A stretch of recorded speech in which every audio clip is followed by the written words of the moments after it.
datang teman-teman di sini pada malam hari ini. Hari ini kami akan ngobrol-ngobrol seputar hukum Archimedes dan apakah korelasi antara SpongeBob dengan rumah nanas. Sepertinya ini bahasan berat ya. Jadi buat teman-teman di sini yang kira-kira pengen bahasan ringan, tolong jangan lihat live kami karena ini berat banget, men.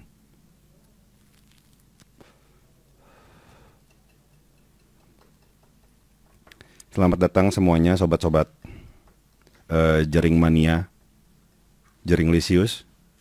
Buat Jering Lisius, apa kabar semuanya? Kita sedang menunggu rekan Jering yang tersambung di Bali. Kita sedang menunggu ya. Ini bukan ngobam sway.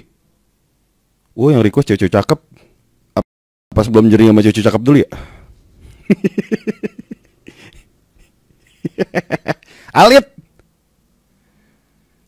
Jering Lisius kan ngikutin lu, Lip.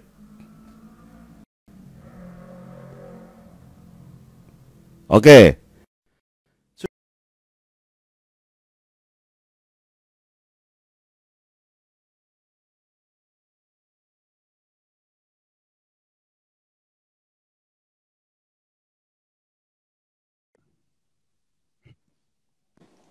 Rekan Jering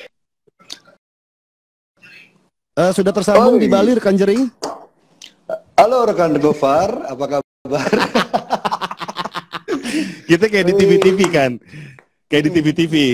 Oke, rekan Jering sudah tersambung di Bali, apa kabar rekan Jering? Aduh, asik. Apa kabar, Far? Sehat, Far?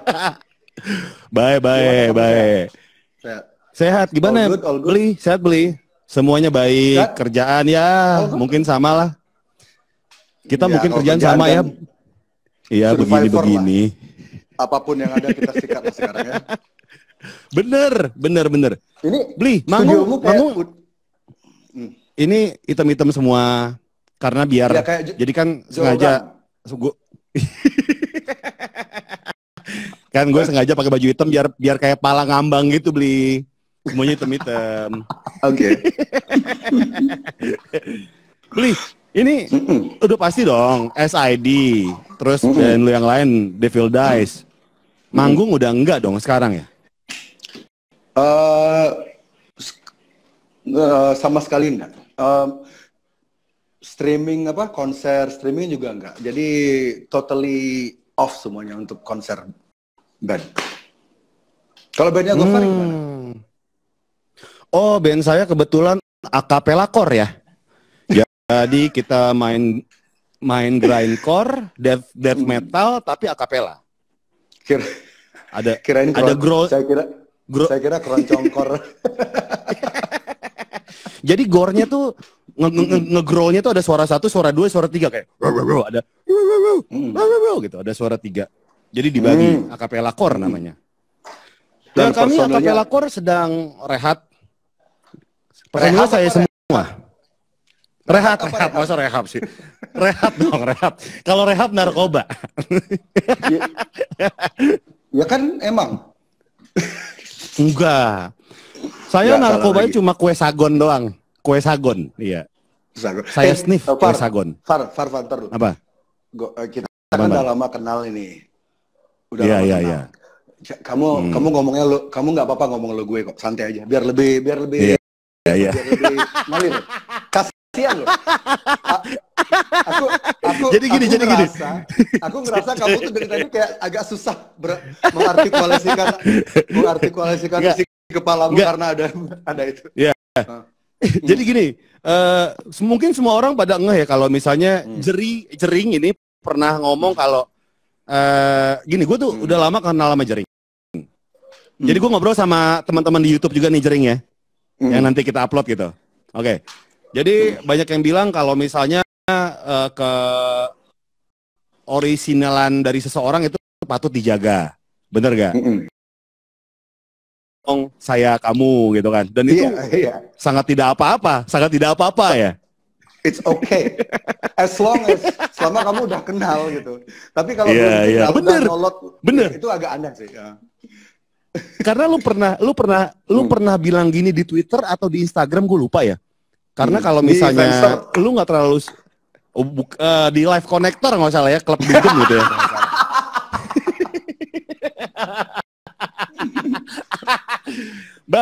bahwa katanya lu nggak terlalu suka sama orang yang tiba-tiba gue lu sama lu yang baru ketemu, bener gak sih? Bener banget. Ya, apa ya? Kalau saya boleh jelaskan itu bukan pendapat saya sendiri gitu loh. Karena orang-orang lain juga banyak yang bercerita gitu kalau misalnya mereka tidak terbiasa pakai logo ya, ketika ketemu orang diajak langsung ngomong logo itu kayak agak kagok gitu loh, kayak kenapa saya harus dipaksa masuk ke dunia Anda langsung tanpa proses gitu. Kenapa kita nggak ketemu di tengah-tengah dulu? Oh, kita kan orang Indonesia ya, pakai bahasa Indonesia dulu. Setelah kenal baru sialan lu bang. Gitu. Iya sih. Jadi ya seru aja. Nah, Jering, ini ngomongin soal wah enak dia ada bir di sana, masih dijual beli di sini susah. Ah serius? Iya. Really? Gue nyari bir yang bentuknya saset di sini susah banget. Mungkin di Bali ada kan? Coba yang galon coba. Jadi ada yang panas sama yang dingin. bir panas tuh gimana rasanya sih? Di Kimia Farma coba cari. Ada. Gofar, ini ngomongin soal apa? Gofar, kameramu bagus banget loh, curang. Ini kameranya bagus banget. Bukan, ini adalah kamu jadi cantik, apa namanya? Gitu ya? Iya dong, ini kan kamera beauty. Aku pakai kamera beauty di sini. Nanti pakai filteran bibir-bibir oranye gimana? Seru gak? Boleh. Enggak, gini beli gue soalnya pakai iPhone kan. Soalnya kalau misalnya pakai yang lain kan takutnya ini kehubung-hubung sama Bill Gates gitu. Beli. Ted baru satu ya. Ted. Algoritma. Baru satu, nggak boleh. Oh iya itu. Jadi kalau live kita misalnya gangguan kita terganggu malam ini, biar masyarakat yang menilai lah. Biar penonton yang menilai ini ada, ya itu paling bagus sih. Iya. Oke. Yang jelas sebelum kita ngomongin. Tapi ntar Gofar selama ini live sama orang berapa jumlah viewer terbanyaknya? Nggak sebanyak lu kemarin sama Dokter Tirta sih. Gue tuh paling 5.000. Lu tuh kemarin 130.000 lo men. 130.000 lo kemarin. Jadi kalau nggak salah 140.000 ya kalau nggak salah ya. Yes, around that number. Iya. Lalu kalau misalnya orang selevel siapa ya, Justin Bieber gitu kan bisa berjuta-juta itu yang view. Betul. Nah, mereka itu kan bisa lancar. Seharusnya kan koneksi Indonesia kan cukup kuat sebenarnya. Iya. Kayak siapa ya? Si Atta Halilintar lah bilang lah misalnya kalau dia live tuh kan gede banget gini ya viewersnya. Betul. Nah kemarin lu sempat mengalami gangguan. 60.000 ya? Gokil. Itu kayaknya engagement terbesar deh selama live Instagram di masa pandemi ini. Oh, really? Saya nggak soalnya itu kemarin saya sama Dokter Tirta itu pertama kali dalam dunia per Instagram itu pertama kalinya saya live sama orang gitu kayak gini. Yang ini yang ketiga kali. Oke. Dan yang kemarin sama Dokter Tirta itu lu mengalami gangguan kan? Koneksi. Ketika saya berbicara tentang teori konspirasi ngadak gitu. Ngadak gitu, gitu ya? Ngadak. Gambar hilang, suara sih. Yang paling sering suara hilang. Gitu. Oh, oke. Jadi apakah ini ada kesengajaan menurut Jering atau gimana ini?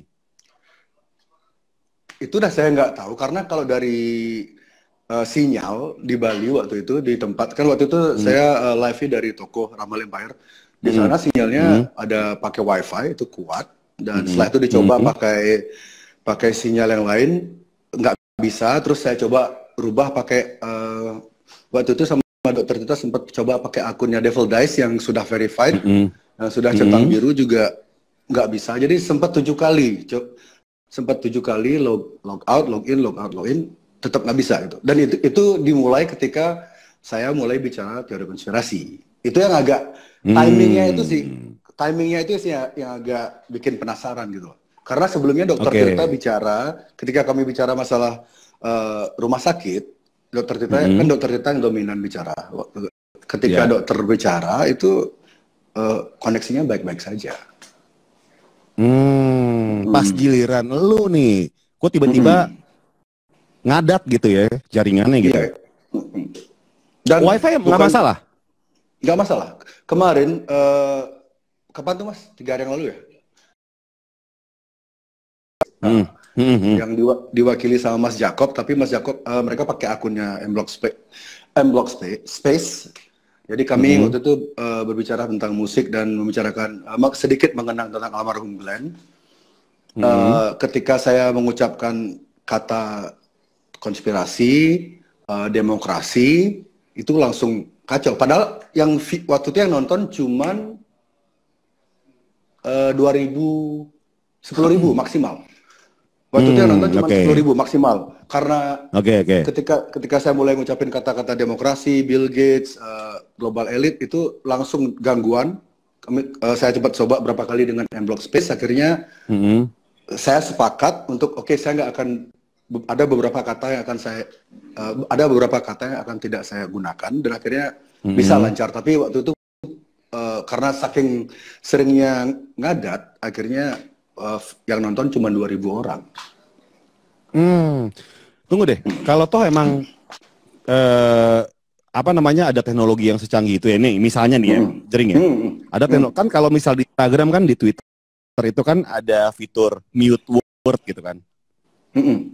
Jadi ada beberapa kata kalau kita mute, mereka nggak muncul dengan sendirinya gitu kan. Betul. Nah ketika ada teknologi yang bisa memute word ketika lagi live gini, lu yakin ada nggak sih teknologi itu?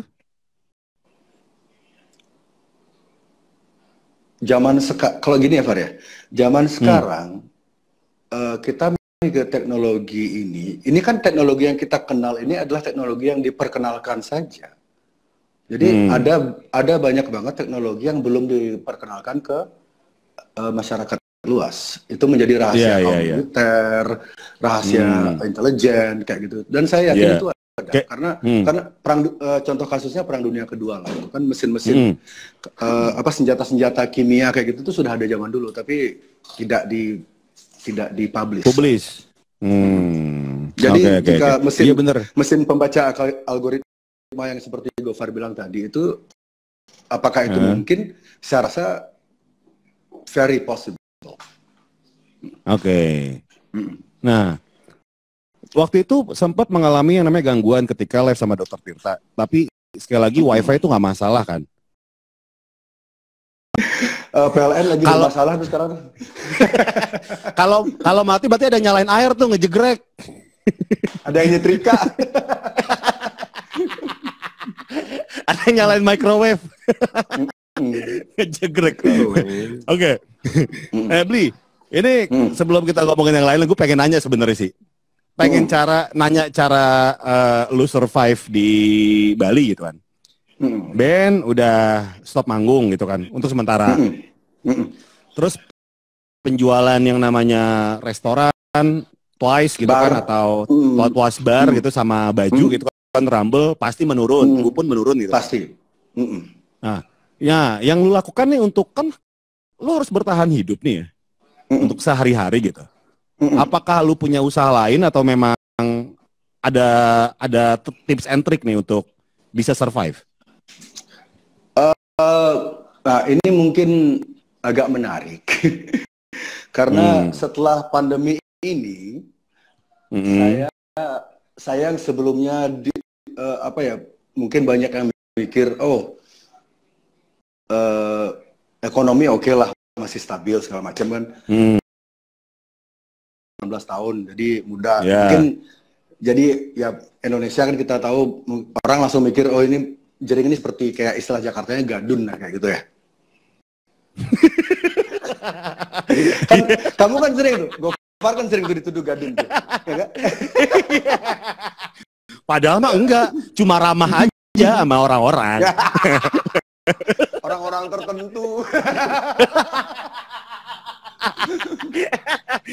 Kita cuma memberi space dan ruang aja untuk orang-orang tertentu gitu. Oke, dituduh gadun. Iya kan, jadi persepsi gadun itu sekarang saya bisa bantah 100%, mungkin 1000%. Karena kenapa? Justru ketika saya tidak bisa manggung, pendapatan dari bar kosong, dari toko juga karena jam operasional sekarang sangat terbatas, itu ya bisa dibilang minus lah, karena sampai sekarang semua usaha-usaha yang saya punya itu saya sebisa mungkin bertahan, tidak ada PHK. Jadi totally tidak ada PHK, semua staff masih digaji, dan meskipun kalau misalnya contohnya Twice Bar kan total tutup tuh, tapi staff masih digaji. Kalau toko-toko baju itu masih buka cuma sampai jam 7 malam, itu juga masih digaji. Bong Hostel, ada hostel di Nusa Lembongan itu totally close sudah hampir 2 bulan, itu tetap kami kasih tunjangan staffnya. Jadi saya berusaha sebisa mungkin tidak ada PHK. Kalau untuk saya pribadi, ini kan untuk bisnis kan udah pakai kas semua itu, udah pakai kas perusahaan. Kalau saya pribadi survive sekarang dari istri. Dari istri. From gadun becoming from sugar daddy. Ini jadi sugar baby. Joking. Jadi sugar baby. Iya, I'm not joking. Aku nggak bercanda loh. Serius ini. Serius loh. 100% legit, 100% legit. Jadi sekarang istri saya tuh jadi gini loh, istri saya tuh sekarang lagi rezekinya lagi banyak banget. Jadi dia tuh tiap hari ada aja yang dia kan seleb quote selebgram gitu sih. Iya. Meskipun dia bikin jamu juga kalau nggak salah ya. Iya, dia ada bisnis jamu gadis. Tapi dia mostly her money pendapatan istri saya tuh kebanyakan dari endorsement kan. Dan belakangan ini rezekinya dia tuh sejak pandemi ini, jadi itulah semesta tuh kayak bekerja secara aneh kadang-kadang. Ketika saya tidak ada pemasukan, istri yang banjir pemasukan gitu. So ya, sekarang saya jadi peliharaan apa namanya? Simpenan. Kalau simpenan kan nggak legal. Ini kan legal. Oh iya. Jadi apa ya? Jadi bapak rumah tangga? Nggak, bapak rumah tangga juga, dua-duanya juga di rumah kan? Iya. Kami di rumah juga ya gitu. Jadi setiap hari itu ya kerjaan istri. Jadi istri saya kan totally work from home. Jadi dia tuh review produk, bergaya-gaya, sampai kami bikin studio di rumah segala macam. Ya, dan ya saya paling bantu di rumah tuh kalau barang endorsementnya dia datang, saya ngambilin kayak gitu dah.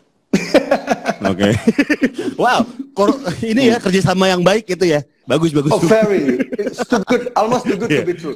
Jadi dia bahkan istri saya bilang, istri saya sering kali bilang kayak gini, kayak dia kan panggil saya papa gitu. Papa nggak usah kerja dah seumur hidup, papa, mama yang tanggung, papa nggak apa-apa dah gitu.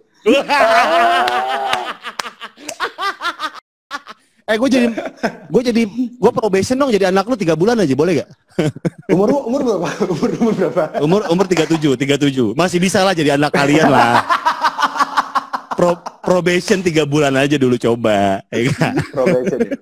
Kita pakai sistem ini ya, adoption from home ya. Iya, bener. Jadi gue tetap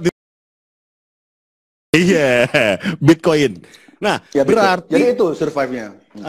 Berarti anggap balasan lo di Instagram bahwa gue nggak perlu kerja, istri gue udah kaya, itu bener berarti ya? Amin ya. Gue kira tuh bercanda tau gak lo? Iya, saya tahu orang pasti mikir itu bercanda, but life is weird. Kadang-kadang hidup itu aneh, dan situasi pandemi ini kan situasi nggak sopan. Kalau ganja sopan sih. Itu ganja nggak? Bukan ganja. Halo BNN. Halo KGB, BKKBN. BKKBN. Jadi gini, pandemi ini Faria. Pandemi ini kan kayak bisa dibilang kayak fase spesial, extreme situation gitu kan. Kita mungkin generasi kita akan mengalami ini cuma sekali 100 tahun maybe, you know.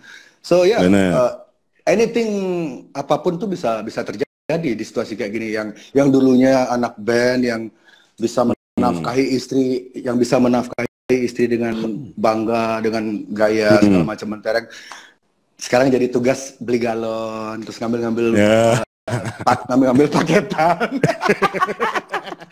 Wah, beli nih ya. Tapi kalau boleh saran, kalau boleh saran, kan istri kan lagi bikin konten-konten gitu kan. Coba sesekali collab sama istri mungkin membahas make up. Jadi jering kayak misalnya, guys, aku pakai ini loh guys gitu. Ini buat alisku, buat mukaku jadi glowing gitu. Kayaknya seru deh kalau kolaborasi. Ya gak sih? Oke. Pengumuman buat semua yang nonton. Saya sudah nggak sama Body Shop lagi. Oh, udah enggak. Udah enggak. Jadi Danila bisa lebih lega sekarang. Lu di endorse Danila enggak, curang banget gitu kan. Lucky bastard. Gitu. Tapi kita pernah ngomong ini kan. Kita pernah ngomong ini, lu ketemu sama Nora juga ketika di Body Shop kan? Iya, untuk pertama kali ketemu secara physically di Body Shop juga. Beli, ini kita belum ngomongin Beli ya. Lu ketemunya gimana sih pas lagi milih produk, tiba-tiba tangan-tangan terus nempel, kamu namanya siapa? Namanya siapa? Kok kita sama sih di Body Shop gitu gak sih? Gitu gak sih? Atau gimana? Itu nggak pertama kali ketemuan tuh udah janjian. Jadi pertama tuh, kamu ya? Udah. Wah, selama ini kan kita sering parno tuh, Far. Kita kan sering banget tuh di zaman di era filter face, kamu aja kelihatan cantik banget loh, Bu Far, di kameranya. Oh iyalah, iya. Saya pakai filter ini lampu-lampu glowing gitu loh. Jadi waktu itu aku pikir kan ekspektasi saya udah nggak tinggi-tinggi banget gitu loh. Ini paling kayak apa gitu, filter segala macam. Ternyata pas ketemu nggak jauh beda. Oke nih. Sesuai dengan yang diiklankan gitu. Ini kan lu lagi diomongin dan banyak dikenal sama orang sekarang ini soal teori konspirasi gitu kan. Ya. Ketika di rumah lu sama istri membicarakan hal itu nggak sih? Misal kayak gini. Oh sangat. Oh, misalnya kayak lagi dinner berdua romantis, ada lilin dengan wine dan gelas kristal 2 gitu kan di perapian. Terus tiba-tiba lu ngomong kayak sayang, ngomongnya mama ya? Mama aku pengen ngomong sesuatu gitu deh. Apa papa? Aku bisikin ya. Iya, pas lagi dibisikin, sayang, kamu tau nggak? Bill Gates penyebab semua ini. Enggak gitu ya. Enggak. Ilustrasinya bagus sih, cuman percakapan yang terjadi iya seperti itu. Cuman ilustrasinya kami lagi makan nasi jinggo, nasi kamu tahu nasi jinggo kan, nasi kucing. Tahu kan, pakai nasi kucing ya. Ya, istri saya tuh Jawa banget. Jadi dia tuh nggak suka makanan barat, dia nggak suka makanan yang asing-asing itu nggak suka. Dia tuh sukanya pecel, lalapan, ya Indonesia banget. Jadi kalau kami ngobrol masalah konspirasi ini, ya paling lagi itulah pas lagi makan pecel, pas lagi makan rujak, dia suka banget sama rujak. Dan kekuatan terbesar saya, ini yang mungkin jarang orang tahu gitu ya. Kekuatan terbesar saya untuk berani membicarakan masalah ini secara konsisten itu istri saya sendiri. Karena dia sangat percaya sebelum kami bertemu, sebelum kami berdua ketemu, istri saya juga percaya dengan yang namanya global elite seperti itu. Jadi ketika polemik teori konspirasi ini terjadi, ketika orang mulai ya istilahnya membuli saya tentang teori konspirasi saya ini, justru istri saya yang paling sering, paling kuat memberi support moral ya. Jadi dia selalu bilang, yang kamu lakukan itu udah benar kok. Keep fighting. Pokoknya jangan sampai nyerah. Soalnya, tapi ini bukan berarti istri saya itu selalu dukung saya. Di di beberapa masalah di luar teori konspirasi ini, kalau dia nggak suka, kalau dia nggak setuju, dia akan fight juga. Kami sering adu argumen, dia kan orangnya keras juga. Jadi tapi di masalah teori konspirasi ini kami satu suara, sudah sangat bulat sampai kan kemarin saya sempat bikin ya istilahnya kalau jika ada yang menantang saya untuk suntik atau menularkan virus ini, I'll do it. Dengan syarat jika saya selamat, orang-orang yang mengkampanyekan lockdown itu harus melockdown diri mereka ke kantor polisi. Dan istri saya bilang, oke, kalau sampai benar itu terjadi, Pak, ini istri saya sendiri yang bilang, jika itu benar terjadi, saya harus ikut disuntik. That's how much kekuatan ketika kamu dicintai seseorang ini kan kutipan filsuf Cina, saya lupa namanya. Ketika kamu dicintai seseorang, itu akan memutuskan untuk bertahan dengan opini saya, karena di rumah di rumah itu ada yang dukung. Oke. Kalau dari teman-teman band, teman musisi itu bahkan bisa dibilang nyaris nggak ada sebenarnya. Tapi istri yang mendukung, akhirnya saya juga percaya kalau apa yang saya lakukan ini benar, dan based on berdasarkan beberapa fakta yang saya temui juga, dan informasi dari luar negeri juga, beberapa kawan di luar negeri yang tertarik dengan isu-isu seperti ini. Akhirnya ya seperti ini. Akhirnya saya sekarang jadi bahan lelucon seluruh Indonesia. Dan gak sekali, lu kan sering kayak gitu kan? Betul. Sering, iya. Sering banget.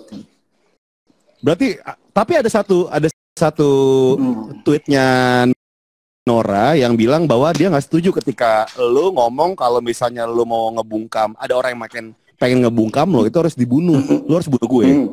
Nora nggak setuju kan? Iya. Sempat nggak setuju karena ya namanya perempuan, dia tuh nggak suka dengan kata-kata bunuh itu, karena insting perempuan ketika melihat kata bunuh itu kan kayak is a bit too extreme.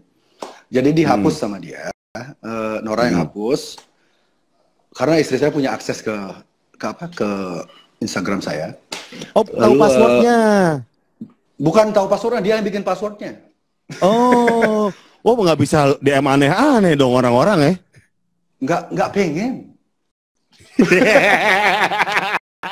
Coba kamu pikir ya, di mana pas pikir logika di mana dari istri yang usia 25, saya 43, yang menghidupi kamu untuk saat ini dan untuk jangka panjang ke depan, yang masih setia masakin kamu tiap malam, tiap pagi kamu dibikinin sarapan, bikinin makan malam, itu tetap dia lakukan. Dan tugasmu cuma beli galon, sama ngambil paketan dia dari paketan endorsement dia. Nanti ketemu kok nanti, tapi cowok. Iya.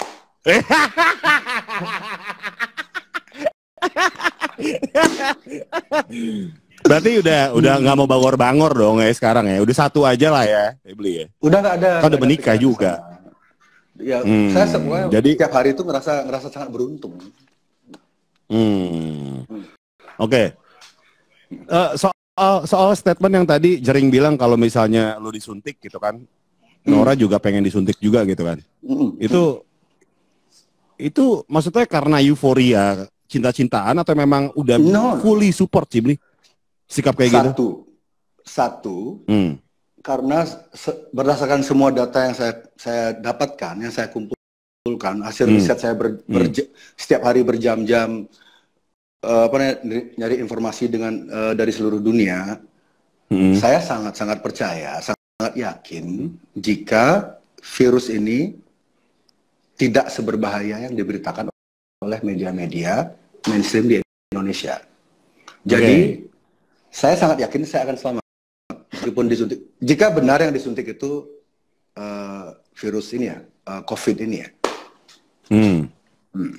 Oke. Nah, ini kan ya lu sama Tirta udah ngomongin soal ini kan, bahwa kalian sepakat bahwa virus ini memang ada. Ada. Yang jadi concern lu adalah kenapa dibikin bahaya gitu kan? Seakan-akan ini bahaya banget. Ya, yang concern tidak bisa melihat orang ditakut-takuti sedemikian rupa sehingga orang-orang itu jadi pengangguran, jadi depresi, ada yang sampai bunuh diri, ada yang nggak sakit jadi sakit. Rumah sakit yang seharusnya bisa menangani pasien secara baik-baik akhirnya menjadi penuh karena banyak orang panik. Itu yang saya nggak bisa. Apa ya? Kalau dibilang apakah kehidupan kamu terganggu dengan adanya virus ini? Kalau saya pribadi, saya nyaman, saya hidup masih nyaman gitu loh. I have a good life. Saya cuman nggak akan pengaruhi saya secara personal. Saya masih bisa bahagia itu. Tapi saya nggak bisa lihat teman-teman saya yang di PHK, mereka kerja puluhan tahun, mereka kerja belasan tahun di hotel-hotel besar, di PHK begitu saja tanpa alasan, tidak diberi pesangon, dan nggak cuma 10 orang, itu terjadi banyak banget di Bali. Di Bali sudah ada banyak kasus bunuh diri. Orang udah buntu kan, nggak bisa survive, nggak bisa, dia nggak punya teman hidup, tidak ada diajak berbagi, akhirnya gantung diri. Itu sudah lebih dari 2 orang. I mean like, gini loh Far, dulu ya sebagai kita kan berdua dari komunitas yang hampir sama ya, komunitas yang cukup dekat dengan, bisa dibilang cukup dekat dengan situasi real, kehidupan real orang-orang gitu. Jadi kita berdua tidak hidup dalam gelembung kenyamanan yang beberapa kelas B ke atas miliki gitu. Jadi ketika ada bencana alam, contohnya dulu 2004 di Aceh segala macam, dan bencana-bencana alam, trying to do something untuk membantu korban. Ketika bom Bali juga berusaha sebisa mungkin bikin konser amal sebanyak mungkin, bikin kegiatan apapun itu yang untuk kemanusiaan, jadi relawan di rumah sakit ketika bom Bali. Kenapa? Karena bencana alam itu kan sudah bisa dibilang itu tidak ada agenda bisnisnya. Jadi ya the only solusi untuk masalah-masalah bencana alam itu adalah memang donasi, bikin konser amal segala macam. Yang COVID ini yang menjadi spesial karena saya yakin banget ini skema ini is pure business gitu. Ini murni bisnis. Jadi saya nggak mau ngikut alur mereka. Gitu. Yang diharapkan sekarang kan yang diharapkan sekarang oleh publik, oleh pejabat gitu, oleh otoritas adalah rakyat saling bantu-membantu kan. Itu kan yang selalu ditekankan. Yang mampu membantu yang kurang mampu ya, segala macam. Yang pertanyaan terbesarnya kan sampai kapan Indonesia ini bisa terus saling membantu? Karena kan yang kelas A, kelas B ini nggak akan selamanya bisa berdonasi, ya kan? Suatu saat kelas A, kelas B ini mereka punya orang tua, mereka punya saudara yang sakit, mereka harus memprioritaskan keluarga mereka dong.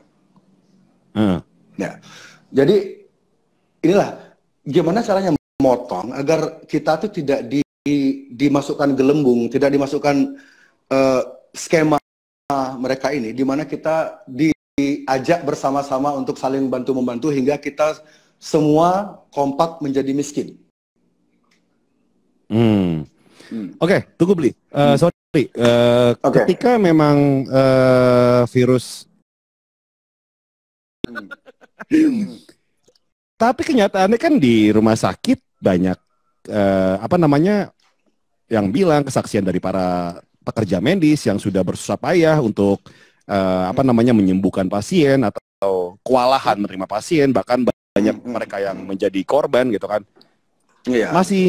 Lu masih beranggapan itu belum berbahaya atau gimana Bli? Berbahaya. Yang tidak pernah dibicarakan oleh media mainstream adalah kenapa banyak orang bisa tiba-tiba merasa sakit. Kenapa tiba-tiba banyak orang berbondong-bondong ke rumah sakit kan itu yang jarang diungkap. Dan satu lagi yang jarang diungkap oleh media massa adalah psikosomatik. Psikosomatik itu adalah ketika kamu, ini teknik yang dilakukan oleh Nazi Jerman dulu. Nazi Jerman itu, ya, jadi mereka melakukan metode seperti ini.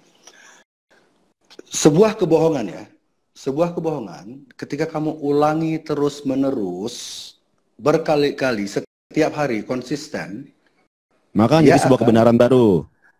Maka ia akan membentuk persepsi. Jadi gini loh, ketika Anda bisa mengendalikan informasi, which is media massa ya, ketika Anda bisa mengendalikan informasi, mengendalikan sirkulasi informasi, Anda bisa mendesain sebuah persepsi. Ketika Anda bisa mendesain sebuah persepsi, Anda bisa menciptakan sebuah realita. Oke. So, skema COVID ini persis seperti itu. Jadi, orang-orang dibikin panik, orang-orang yang tidak merasa sakit, kan tidak semua orang mentalnya kuat. Setuju nggak? Pada akhirnya imunnya turun gitu ya? Exactly. Coba deh kawan-kawan search Dr. Bruce Lipton. Dr. Bruce Lipton, dia seorang ahli imun. Dia punya penjelasan yang sangat-sangat bagus tentang bagaimana fear, rasa takut itu adalah penyebab faktor terbesar kenapa banyak orang meninggal karena COVID ini. Karena ketakutan itu membuat imun kita tuh kayak lenyap gitu. Jadi kenapa virus ini ada benar? Yang membuat virus ini berbahaya bukan virusnya, menurut saya, bukan virusnya, tapi modifikasinya. Virus ini sudah dimodifikasi dengan apa? Dengan fake news, dengan berita-berita palsu. Saya nggak akan nyebut channel beritanya karena terakhir kali saya sebut channel-channel berita yang sering langsung nge-lag. Iya, langsung nge-lag. Parah sih. Jadi saya ingin ini menjadi lebih lama percakapan kita. Jadi dan orang tuh sangat sering menyepelekan stres. Padahal sebenarnya stres ini penyebab kematian yang paling sering disepelekan. Karena stres itu bisa kayak jantung, lambung gitu kan, segala macam. Everything comes from, kan gini, kan banyak yang bilang kekuatan terbesar manusia tuh, kalau kamu cari di buku-buku filosofi, di buku-buku ilmu pengetahuan, kekuatan pikiran tuh yang di tubuh manusia ini, kekuatan pikiran itu yang paling kuat. It's the strongest. Tapi yang paling gampang diserang juga kekuatan pikiran.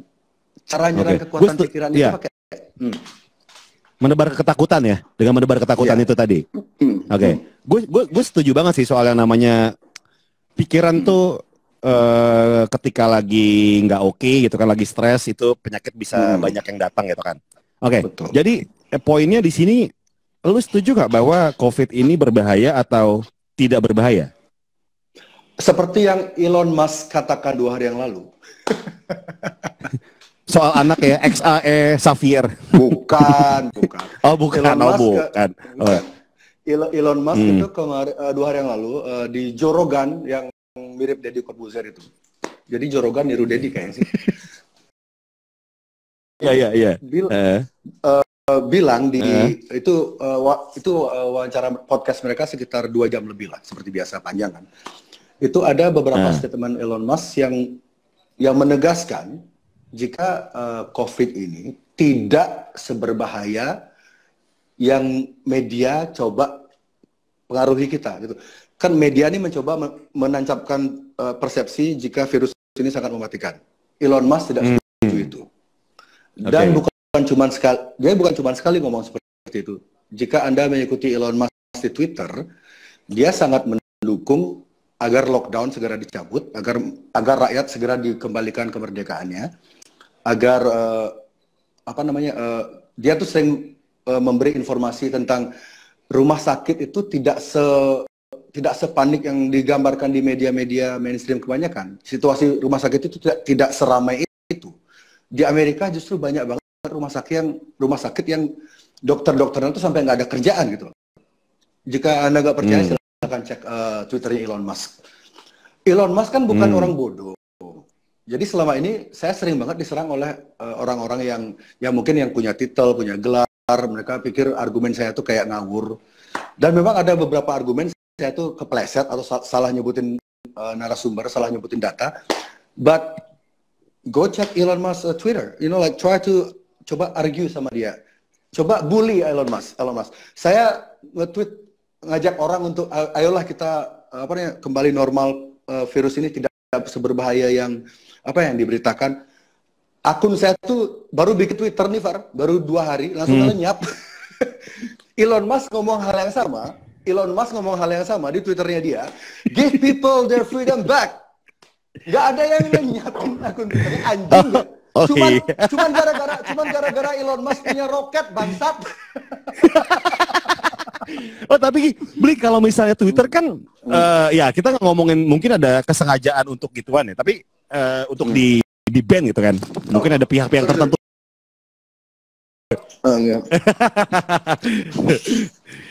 Gimana?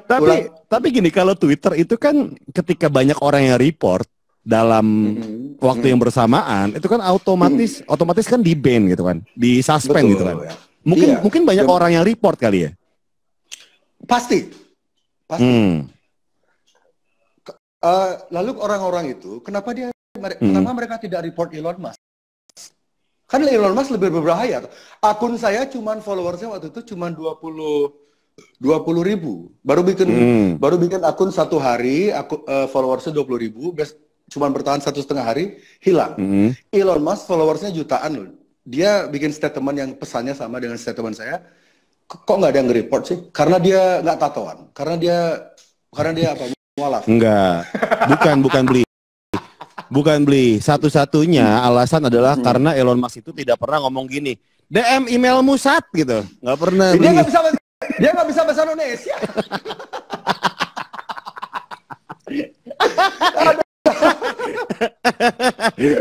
Oke. Coba dia bisa. Pasti dia udah ngomong. Oh iya. Iya. Send your email. Iya. Dumb fuck. Enggak, soalnya kan dia nggak pernah berurusan. Gitu kali.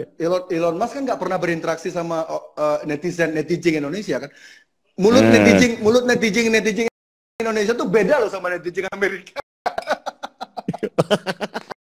Sama aja, cuma bedanya mereka bisa bahasa Inggris saja. Kita pakai bahasa kita gitu. Jadi kedengeran lebih sopan ya. Oke. Apa namanya? Tapi banyak banget nih Bli, kalau gue lihat separah itu. Di Jakarta kan? Sedangkan lu bilang kan? Di Jakarta ya? Iya di Jakarta, iya betul. Di New York pun demikian, Far. Jadi begini, makanya saya jelaskan tentang kenapa COVID ini terstruktur ya. Kenapa COVID ini sudah ada polanya, sudah ada yang mendesain. Kota-kota yang diserang itu adalah kota-kota pusat berita, kota-kota pusatnya media. If you make it in New York, remember, ingat nggak ada yang ngomong gitu? If you make it in New York, you make it everywhere. Itu itu kutipannya Frank Sinatra. Kalau 9/11 itu kejadian pesawat yang menabrak menara kembar itu di New York dan itu mengubah geopolitik semuanya global kan. Jadi di Amerika yang paling hektik itu di New York. Itu kan kebetulan atau what? Di Indonesia yang paling hektik di mana? Di Jakarta. Jakarta. Ya, Oke. Jadi kenapa nggak di kota-kota?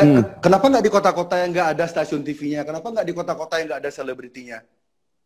Karena kalau di Bali gimana Bli? Itu, dude, seriously di Bali sebenarnya kalau saya boleh jujur ya, boleh nggak jujur? Boleh dong. Ya. Bali ini mau tidak mengikuti instruksi dari pusat. Bali ini it's okay. Sejauh ini korban yang meninggal itu 4 orang. 2 imported case. Imported case ini mereka sudah lanjut usia dan mereka sudah punya penyakit bawaan. Dan apa namanya, so far nggak ada penambahan korban, nggak. Padahal sebenarnya secara demografi ya, secara demografi Bali ini kan sebenarnya paling rentan, Far, karena dikunjungi oleh banyak turis asing, banyak apa namanya, ya melting pot lah. Sebenarnya kan di sini jika benar virus ini sudah menyebar ke seluruh dunia, seharusnya, dan jika benar virus ini seberbahaya yang diproyeksikan oleh media-media, seharusnya sekarang sudah ribuan orang meninggal di Bali seharusnya ya, jika benar seberbahaya itu. Di Bali rumah sakit kebanyakan kosong, santai. Maksudnya, lu ngecek, udah pernah ngecek gitu? Udah pernah ngecek ke rumah sakit? Iya, ada kan teman-teman banyak kerja di sana. Oke. Iya, oke. Iya, tinggal nanya ya. Iya, jadi mereka ya malah justru setelah pandemi ini nggak ada kerjaan mereka, makanya mereka kayak main TikTok segala macam, you know, like. Dan ya saya juga ya hampir nggak setiap hari sih, tapi sering banget keluar jalan-jalan naik sepeda gitu. It's like orang-orang nggak apa ya, cuman gara-gara pemerintah pusat yang ngasih instruksi ke Pemda Bali untuk kita harus gawat, kita harus ketakutan, kita harus bla bla bla bla. Ya akhirnya semua orang jadi ikut-ikutan ketakutan gitu. Padahal sebenarnya enggak. Itulah kayak saya pakai komparasi tadi ya. Bali melting pot, orang dari Cina, banyak orang dari Eropa, banyak orang dari Amerika juga ada. Seharusnya jika benar ini semenular itu, seeksponensial itu cara penularannya, sudah ribuan korban di Bali. Buktinya sekarang cuma 4, dan itu pun 2 imported case, dan mereka sudah tua, sudah umur di atas 60-an. Dan di Bali, ya Far ya. Dan di Bali dan di Bali setiap tahun itu selalu ada warga negara asing yang meninggal, selalu. Jadi kok kita tiba-tiba sekarang mikir, ada bule meninggal di Bali, itu COVID. Ya elah, tahun lalu juga ada 14-an bule meninggal naik motor, ada 3 bule meninggal sakit jantung. Itu biasa itu, like. People die, you know, orang meninggal. Nah, berarti lu nggak setuju nih kalau misalnya pantai ditutup, villa-villa ditutup, lu nggak setuju nih kalau di Bali? Ini sekarang ya, server-server di Bali ini, saya kan udah bicara sama beberapa server, mereka sekarang sudah apa ya? Mungkin kalau disulut itu mereka akan demo. Nah, berarti kenapa? Gini. Oke.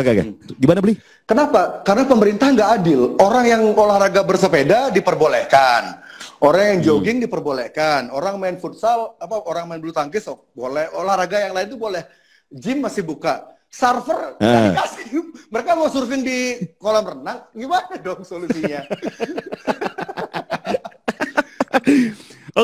Kan kemarin tuh ada beberapa video yang sempat viral, ada turis gitu kan, bule lagi party-party di villa, terus pada akhirnya diserang sama netizen karena kok lagi lockdown, atau bukan lockdown ya, karena lagi self quarantine kok masih sempat bikin party gitu ya. Menurut lo gimana? Saya tidak bisa menyalahkan warga negara turis-turis itu 100%. Karena begini, kita balik ke Bapak Terawan ya, kita bicara sedikit tentang Bapak Terawan, Menteri Kesehatan kita. Di awal-awal Februari ya, kan beliau seringkali bikin statement yang intinya nggak usah pakai masker, nggak perlu kecuali kalau sakit. Dan banyak statement beliau tuh yang sepertinya meremehkan kasus ini, virus ini. Kemudian mainstream media, ini kembali lagi ke mainstream media. Mainstream media itu dengan ya kita semua tahu ya, jika sebuah headline berita itu tidak seksi gitu, tidak kontrovertif, ya, itu tidak akan menarik, tidak mengundang clickbait kan. Mulailah statement Pak Terawan ini ditwist gitu. Jadi yang yang seharusnya menenangkan, jadinya seolah-olah kesannya itu meremehkan atau seolah-olah menyesatkan orang-orang, akhirnya panik. karena media massa juga mulai memberitakan, oh ini ada korban di sini, ini ada korban di sini, ini ada korban di sini. Itu berbarengan gitu loh. Korban. Akhirnya Pak Terawan ini disuruh diam kan akhirnya. Padahal sebenarnya menurut saya Pak Terawan itu orang militer kan, beliau orang militer. Dan saya yakin beliau tahu skema ini. Di ring 1 Jokowi itu saya tahu, yakin menteri-menteri ini tahu apa yang sebenarnya terjadi. Makanya sampai kemarin Menteri Pariwisata Wisnu Tama kan sempat bilang juga Juni-Juli akan kembali normal. Menteri selevel menteri bicara percakapan yang panjang lah gitu. Jadi kasus bule itu, yang bule-bule party itu saya nggak bisa nyalain mereka 100% karena bisa jadi virus ini bukan bisa jadi seperti yang saya percaya 100%. Virus ini tidak seberbahaya yang diberitakan oleh mainstream media karena pemilik mainstream media ini, pemilik mainstream media, kekuatan di belakang mainstream media ini adalah orang-orang yang punya kepentingan di big pharma, di bisnis farmasi. If you follow the money ya, in every game, dalam semua permainan, mikro, makro, just follow the money. Ini skema COVID ini, siapa yang paling diuntungkan? Just follow the money, akhirnya kamu akan tiba di titik vaksin. Dan Bill Gates berkali-kali bilang vaksin ini adalah final solution. Solusi terakhir. Orang dengan magnitude, dengan pengaruh, ya sebesar Bill Gates itu, dan dia bukan orang yang bodoh, mengatakan, bikin statement final solution, itu kan berarti dia tuh yakin banget tidak akan ada solusi lain, cuman dia. Jadi monopolinya udah ketahuan. Vaksin adalah jawabannya. Satu-satunya jawaban. Final solution kan satu-satunya jawaban berarti. Ya. Nah, berarti lu kalau memang lu bilang tidak seberbahaya itu, lu bukannya sempat ini ya beli ya sama Nora bagi-bagi hand sanitizer di jalan ya? Ya, masker, sempat ya. Dan hand sanitizer. Itu karena saya membantu. Iya. Tapi kalau misalnya nggak seberbahaya itu kan kayak nggak perlu hand sanitizer dan masker. Iya, cuman kan kalau ketika saya membagi, ya, jadi pertimbangannya waktu itu teman ngajak, bro bantuin bagi-bagi ini dong. Kalau saya nggak pakai masker, bagi-bagi itu orang akan kabur. Karena ngelihat muka lo atau gimana? Keduanya. Percampuran kedua itu yang iya. Ya kan secara kita kan ceritanya lagi ngasih orang masker, ngasih orang pembersih tangan. Sementara kalau kita nggak pakai masker itu kan orang jadi nggak percaya.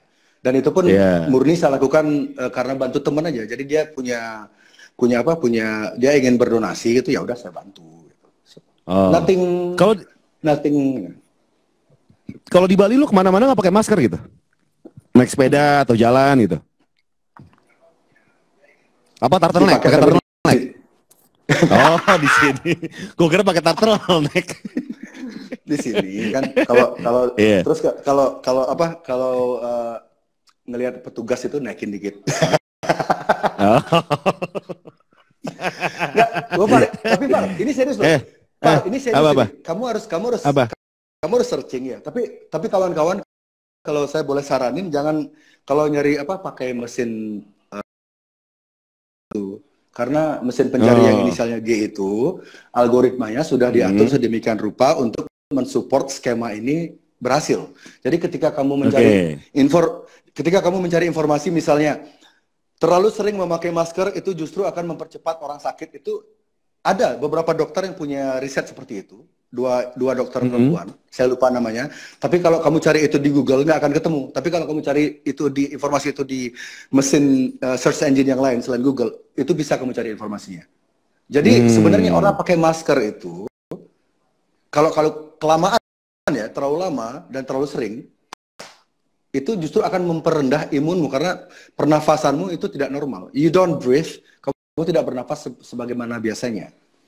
Dan yang kedua, yang lebih penting lagi, yang saya pelajari selama ini dari semua data, orang-orang pakai masker itu akan secara psikologi kamu akan itu mengunci memakai masker itu ya, itu mengunci persepsimu tentang seberapa bahayanya virus ini. Gitu loh. Semakin kamu pakai masker, semakin kamu masker, kamu tersugesti untuk percaya jika virus ini bahaya dan imunmu seperti yang saya bilang sebelumnya, persepsimu menciptakan realitamu.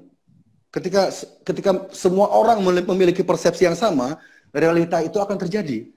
Kekuatan pikiran itu luar biasa soalnya. Metafisika itu, quantum fisik itu ilmunya. Itu bisa cari Dr. Bruce Lipton.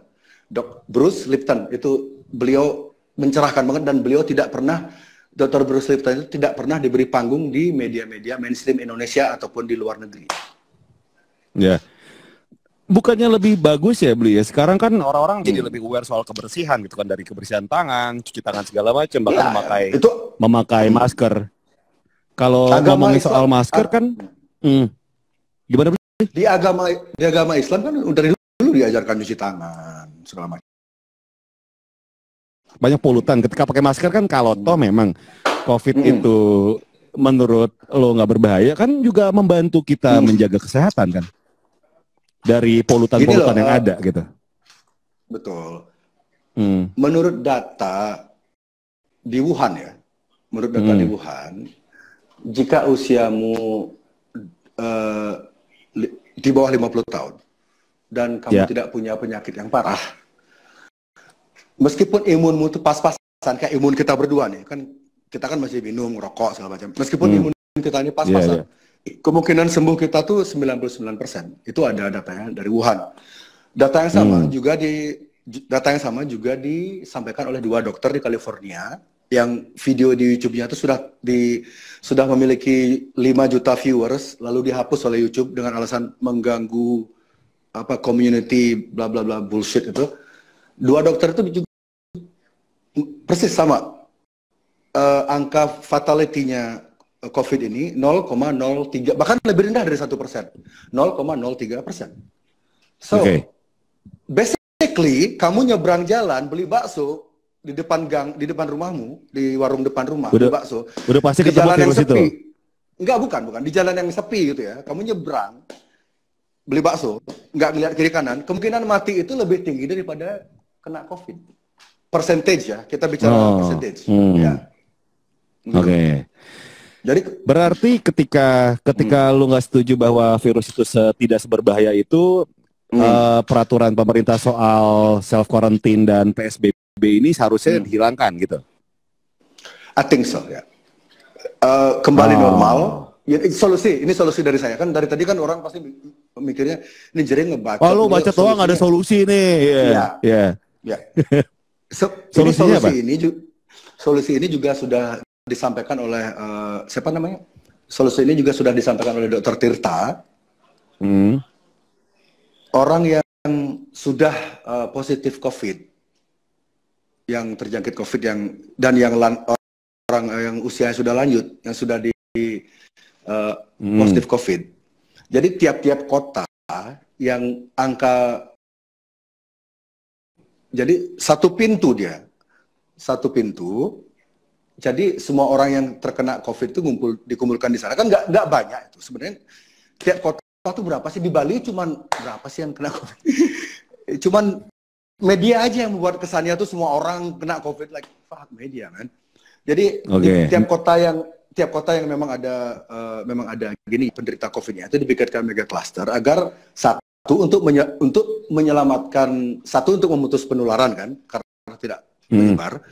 Kedua, untuk menyelamatkan nyawa tenaga medis, karena tenaga medis tidak akan sepanik yang sekarang ini, karena mereka sudah satu pintu semua, dipusatkan di satu tempat.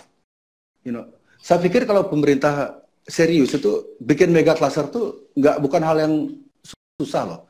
Contohnya di Bali ya. Sekarang kan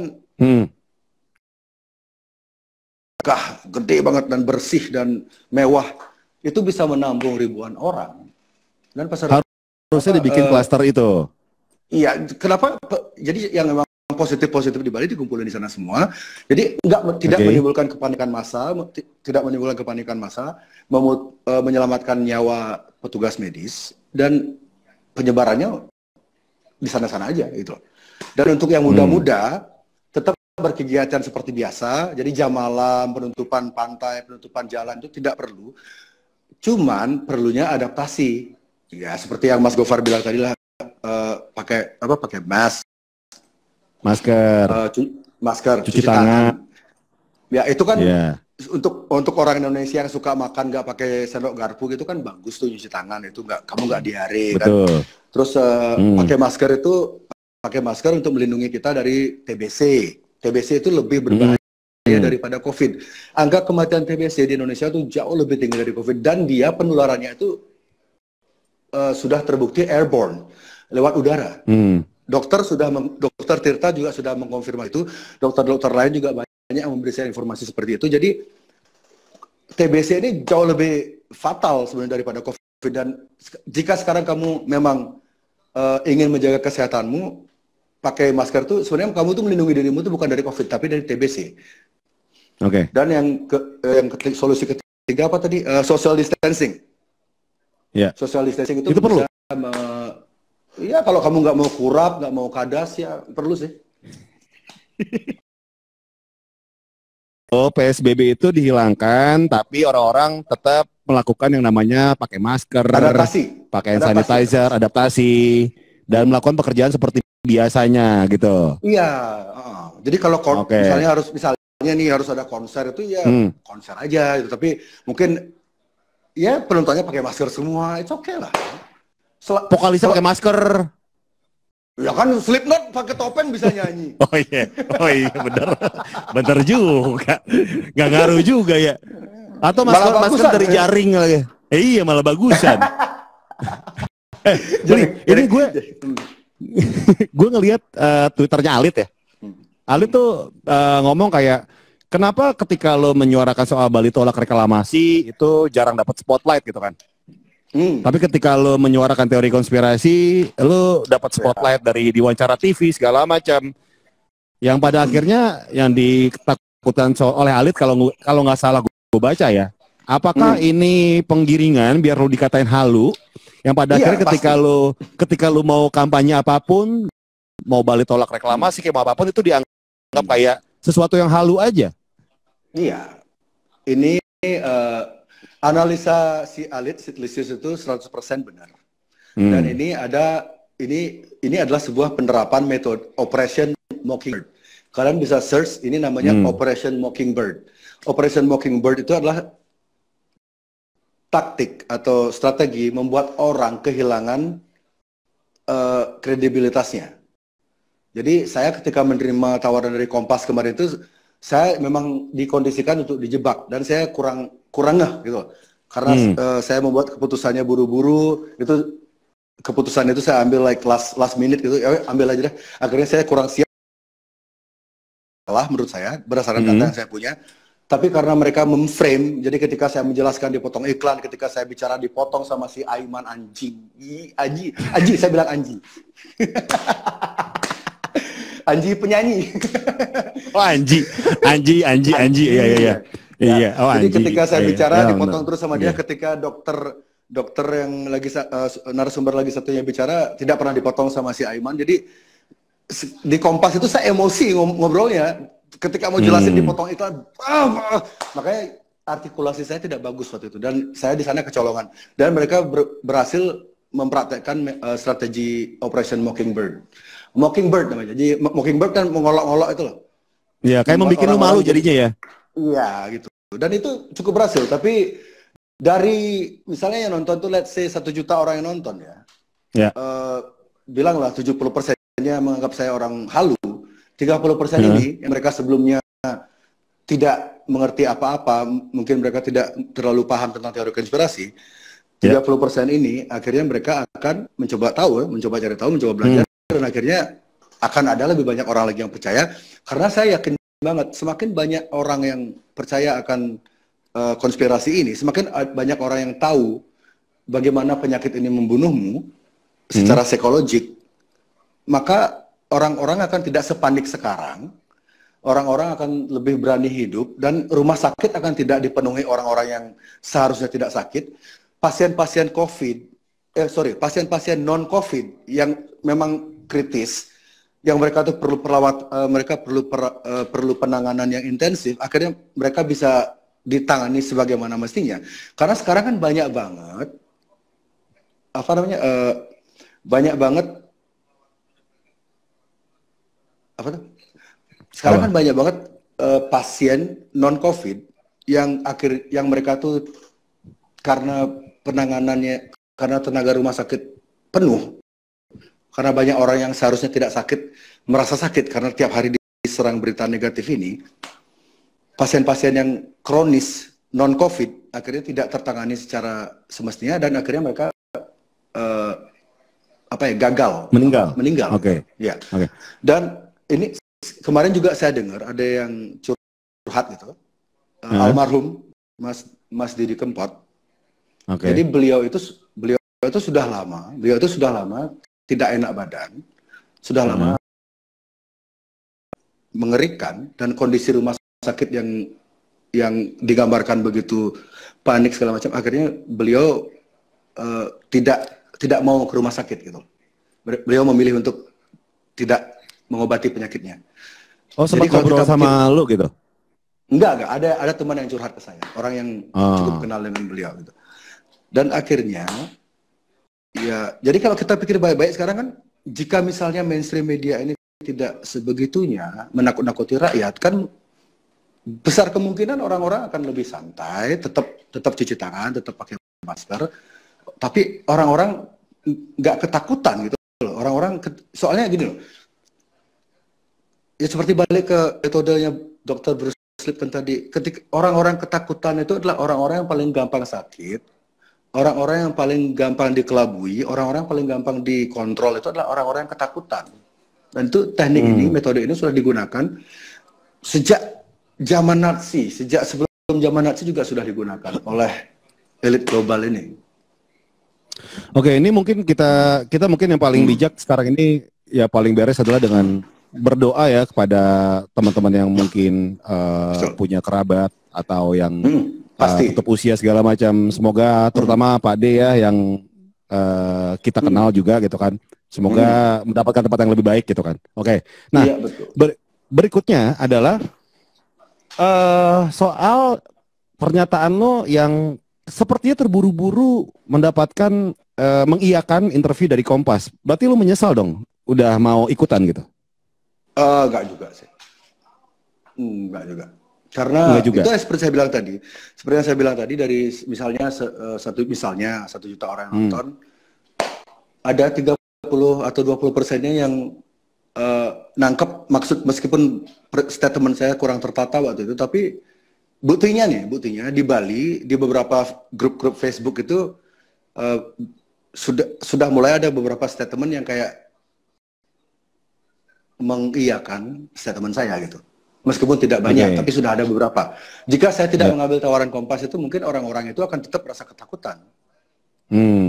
Jadi meskipun lu bilang bahwa media mainstream itu adalah wah ini nggak bener nih, matikan TV. Tapi ketika lu mengambil interview itu adalah semata-mata untuk kayak biar ada spotlight, biar lu menyuarakan pendapat lo gitu ya.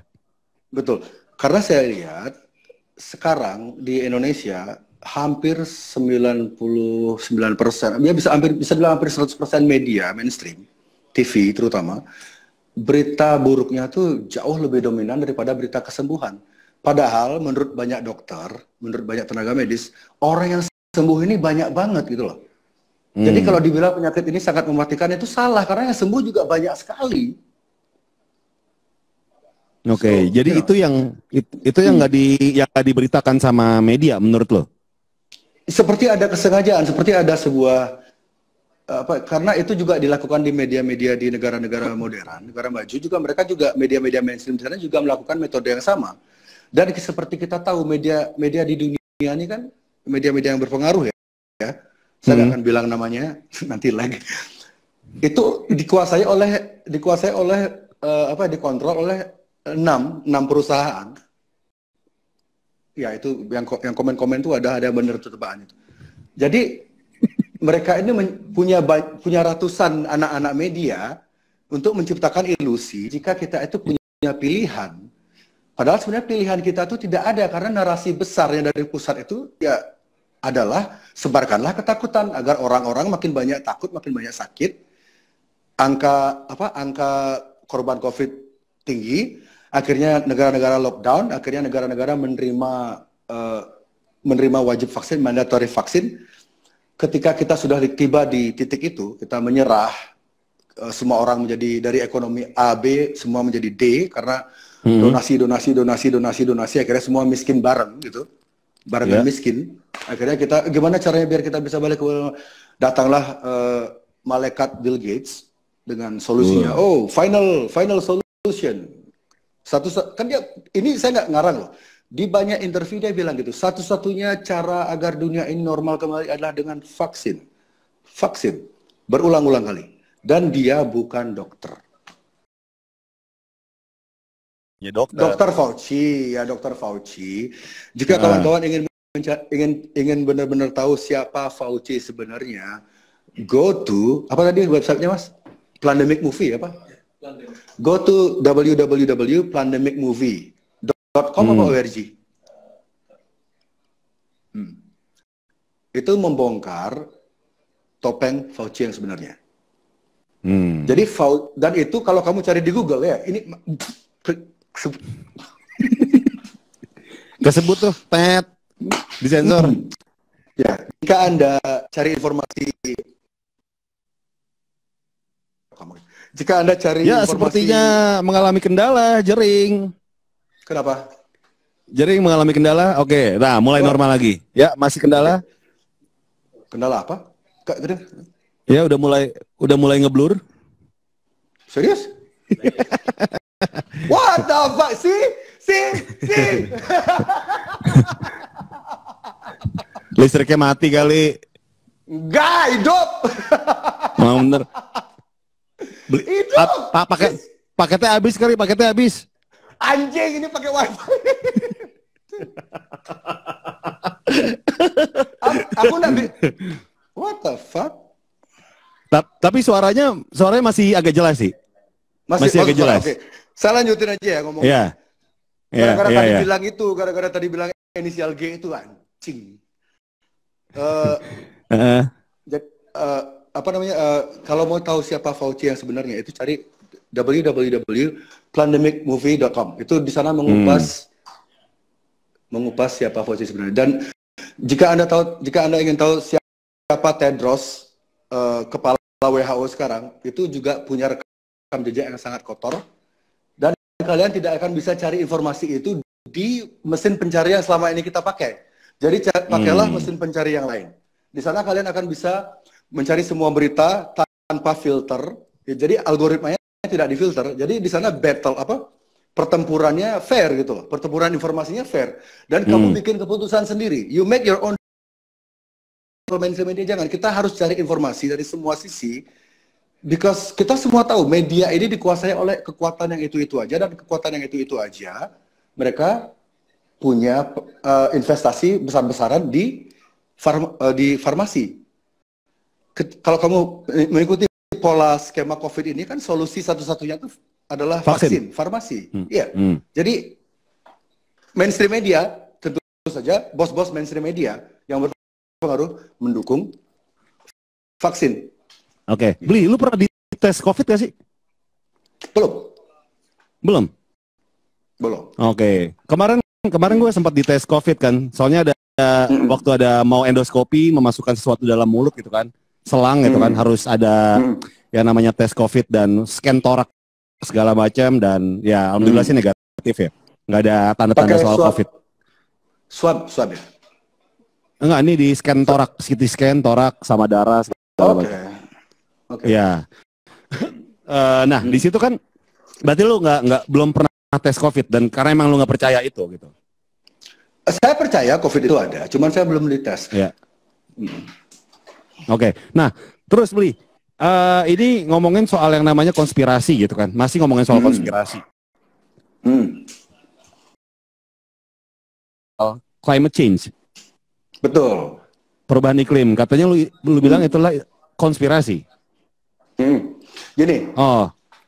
Ini perlu saya perjelas di sini ya. Ini kesempatan saya meluruskan. Kita semua itu kan percakapan itu terjadi di Twitter. Ketika itu saya sedang berdebat tentang masalah COVID gitu. Lalu melebar ke perihal PBB. Dan saya dari beberapa informasi, dari beberapa buku yang saya baca, ternyata PBB ini climate change adalah salah satu agenda yang didukung oleh PBB. Saya tidak mengatakan perubahan iklim itu bohong, enggak.